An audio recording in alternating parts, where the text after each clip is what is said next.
At kaugnay ng balitang yan, napanatag naman ang Amerika matapos bawiin ng South Korea ang kanilang deklarasyon ng martial law kagabi. Ito'y matapos mabahala sa mga umunoy pagbabanta na natanggap ng naturang bansa na isa sa mahalagang kaalyado nito. Yan at ang iba pang mga napapanahong balita mula sa iba't ibang panig ng mundo sa loob ng isang minuto sa Global Headlines Report ni James Galange.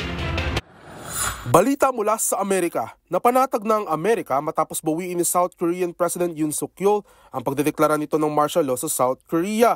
Ayon sa White House, hindi raw ito agad na naabisuhan sa deklarasyon ng Pangulo ng South Korea dahil nakahanda naman raw umunong tumulong ang Amerika sakali may totoong pagbabanta sa kanilang bansa.